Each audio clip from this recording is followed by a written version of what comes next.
Tu as toujours cru que la gentillesse suffisait à gagner le respect. Que si tu travailles dur, si tu es honnête, si tu évites les conflits, les choses finissent par tourner en ta faveur. On t'a répété cette idée depuis l'enfance. Sois bon, et le monde te le rendra. Mais regarde autour de toi, sans filtre cette fois. Ceux qui avancent vraiment, ceux qui obtiennent le respect, les opportunités, la stabilité, ce ne sont pas toujours les plus vertueux. Ce sont ceux qui ont compris une règle que personne n'ose énoncer à voix haute. Dans ce monde, la perception compte plus que la vérité, et la force organisée bat toujours la bonne volonté désorganisée.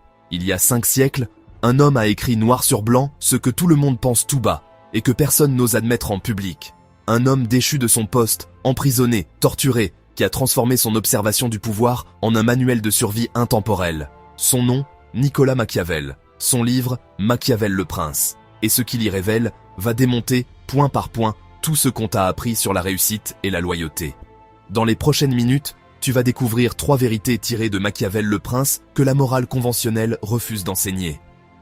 3 principes qui ont permis à des hommes sans naissance, sans fortune, sans réseau puissant, de conquérir puissance et stabilité dans un monde hostile, où personne ne leur faisait de cadeaux.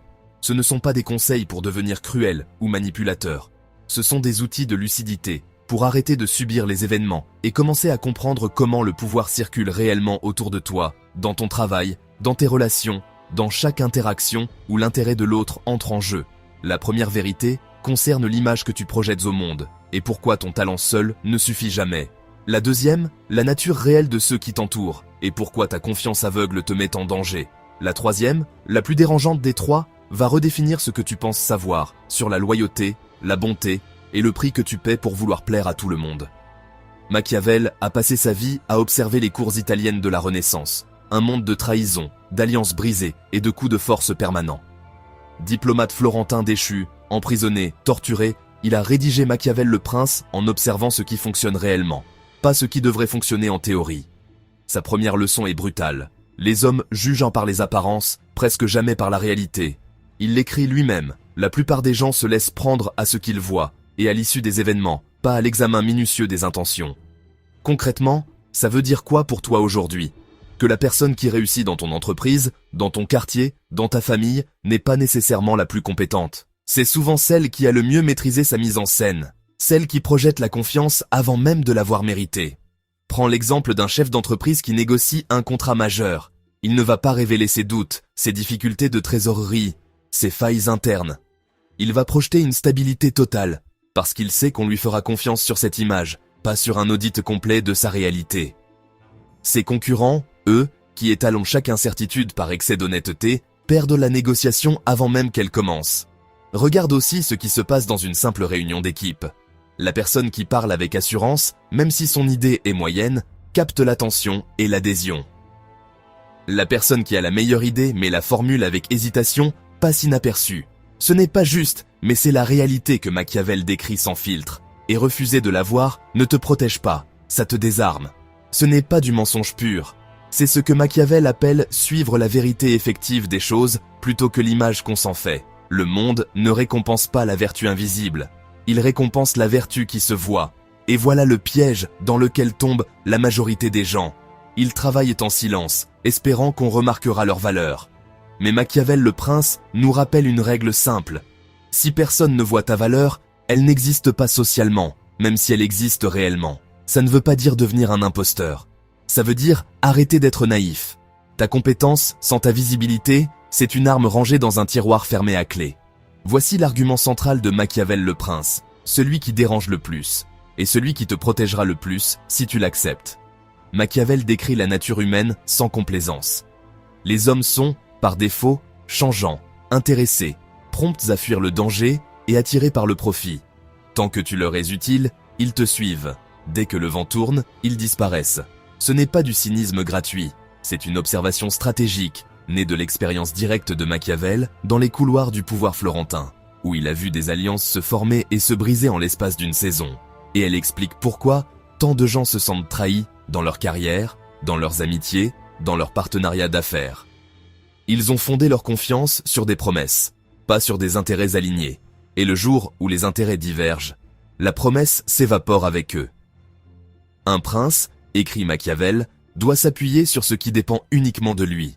Ses propres forces, ses propres lois, sa propre préparation. Pas sur la bonne volonté supposée des autres. Parce que la bonne volonté s'évapore au premier signe de difficulté. Applique ça à ta vie. Combien de fois as-tu compté sur la loyauté d'un partenaire, d'un collègue, d'un ami, pour découvrir au moment critique qu'il n'était fidèle qu'à son propre intérêt? Machiavel le prince t'aurait évité cette désillusion, pas en te rendant méfiant de tout le monde, mais en t'apprenant à bâtir ta sécurité sur des fondations que toi seul contrôles. Pense à ces entrepreneurs qui misent tout sur un seul client, un seul partenaire, une seule promesse verbale. Le jour où ce client change de fournisseur, où ce partenaire change de priorité, tout s'effondre, parce que la fondation n'était jamais solide, elle dépendait entièrement de la bonne volonté de quelqu'un d'autre. Machiavel aurait vu venir cette fragilité à des kilomètres. C'est là le principe le plus puissant du livre entier. Ne construis jamais ta stabilité sur la promesse d'autrui. Construis-la sur ta propre préparation, tes propres compétences, tes propres réserves, tout ce qui reste debout, même quand les autres se retirent. Ceux qui ont réussi à traverser les crises, économiques, personnelles, professionnelles, ne sont pas ceux qui avaient les meilleurs alliés. Ce sont ceux qui avaient rebâti une base solide, indépendante de la fidélité des autres. Machiavel résume cette idée dans un passage célèbre du chapitre 17 de son œuvre, où il pèse la valeur de l'amour et celle de la crainte comme fondation du pouvoir, et conclut qu'il vaut mieux, si l'on ne peut avoir les deux à la fois, être craint qu'aimé, car l'amour dépend du bon vouloir d'autrui, tandis que la crainte dépend de toi seul. Si ce genre d'analyse te parle, abonne-toi. La suite va encore plus loin dans ce que personne ne t'enseigne sur le pouvoir réel. Il reste une dernière leçon de Machiavel le prince, la plus difficile à accepter dans notre époque obsédée par l'image lisse et consensuelle. Machiavel affirme que celui qui veut être bon en toutes circonstances court à sa perte, entouré de ceux qui, eux, ne le sont pas. Ce n'est pas un appel à la malhonnêteté généralisée. C'est un avertissement contre la faiblesse déguisée en vertu. Regarde les gens autour de toi qui n'osent jamais dire non, qui n'osent jamais fixer une limite, qui cèdent systématiquement pour éviter le conflit. Ils croient agir par bonté. En réalité, ils s'exposent à être exploités par ceux qui, eux, n'ont aucun scrupule à profiter de cette faiblesse. Tu connais sûrement ce collègue ou cet associé qui accepte toujours plus de charges, qui dit toujours oui aux demandes de dernière minute, qui absorbe les tensions pour que tout le monde reste content. Avec le temps, ce n'est pas de la reconnaissance qu'il reçoit, c'est davantage de charges, parce que les autres ont compris qu'il ne posera jamais de limites. Sa gentillesse, au lieu de le protéger, l'a rendu prévisible et exploitable. Machiavel ne dit pas de devenir cruel, il dit de savoir, quand la situation l'exige, faire preuve de fermeté sans culpabilité, de ne pas confondre gentillesse et absence de limite, ni bonté et incapacité à dire non. La vraie bonté, celle qui a de la valeur, choisit consciemment quand céder. Elle ne cède pas par peur du conflit. C'est exactement ce que le code du silence enseigne. La vraie force ne se prouve pas en cherchant l'approbation de tous. Elle se prouve dans la capacité à assumer des décisions impopulaires quand elles sont nécessaires à ta survie ou à ton objectif. Combien de personnes stagnent aujourd'hui parce qu'elles ont peur d'être jugées trop dures, trop ambitieuses, trop directes? Machiavel le prince, 5 siècles plus tard, leur répondrait: la popularité et le pouvoir ne suivent donc pas toujours le même chemin. Il va falloir choisir lequel tu veux vraiment. Et c'est là que la question devient personnelle. Parce que la vraie question n'est pas de savoir ce que Machiavel pensait des princes de Florence il y a 5 siècles. La vraie question c'est, dans ta propre vie, où continues-tu à espérer la bonté des autres au lieu de construire ta propre force? 3 vérités, une seule direction. Ta valeur doit être visible, pas seulement réelle. Arrête d'attendre qu'on la découvre par hasard. Ta sécurité doit reposer sur toi, jamais sur la promesse d'autrui. Chaque alliance peut se rompre, chaque promesse peut être oubliée, mais ta préparation, elle, reste à toi. Et ta fermeté, quand elle est nécessaire, n'est pas une trahison de qui tu es. C'est la condition pour rester qui tu es, au lieu de te dissoudre dans les attentes de tout le monde. Ces 3 vérités ne demandent pas que tu deviennes quelqu'un d'autre. Elles demandent que tu arrêtes de te mentir sur la façon dont le monde fonctionne réellement. Machiavel le prince n'enseigne pas la cruauté, il enseigne la lucidité. Et dans un monde qui récompense rarement la naïveté, la lucidité est peut-être la vertu la plus rare de toutes. Machiavel a écrit son traité pour un prince qui devait survivre dans un monde de trahison et de coups d'État.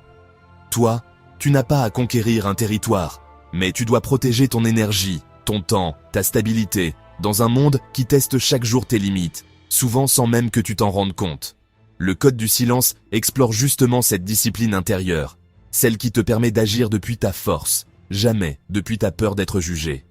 Celle qui t'apprend à rester lucide sans devenir cynique, à te protéger sans devenir froid.